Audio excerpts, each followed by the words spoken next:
Hello guys, iba na namang topic to. Ewan ko kung alam nyo na regarding fire extinguisher.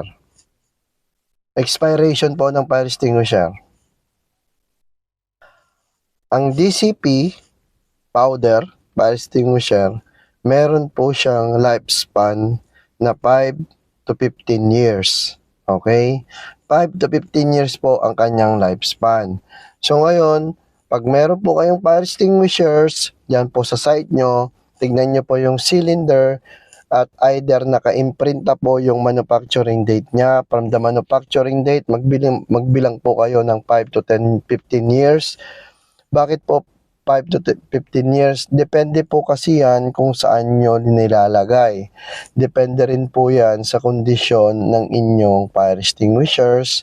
Depende rin po yan sa maintenance ng inyong fire extinguishers. Okay? Dapat po sa fire extinguishers, lagi po yan na-check. So, at depende po ang lifespan ng fire extinguishers kung ilang beses na po siya na-refill. Okay guys? So, titignan nyo po ang kondisyon ng fire extinguishers. Kung may corrosion na po siya sa ilalim, better ipacheck nyo na po siya sa approved third party. Okay?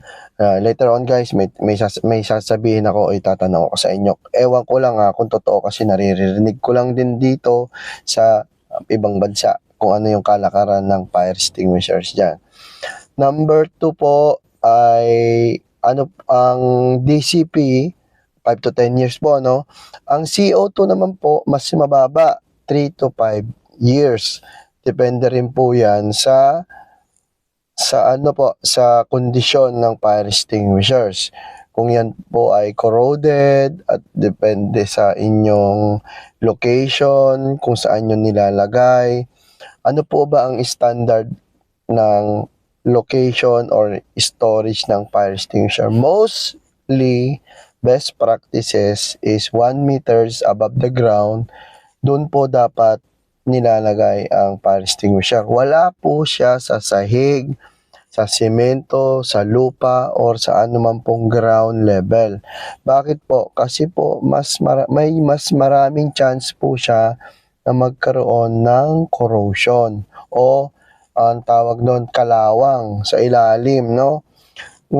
Depende rin po again sa lugar natin kasi kung ang lugar natin ay may malapit sa dagat, merong ang lugar natin noon ay dredge or reclaim, yun po may tendency na yung lupa na yon ay mag-emit ng acid. Yun po yung yung salty na element ng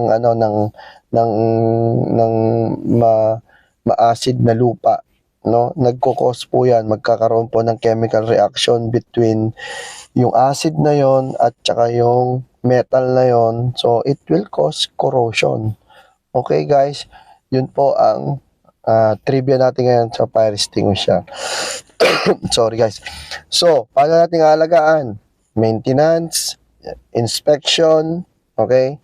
Monthly inspection will be better, no? Ano pang inspect natin? Yung mga gauge, yung handle, yung pin, yung physical appearance ng pintura or ng cylinder, okay, in general.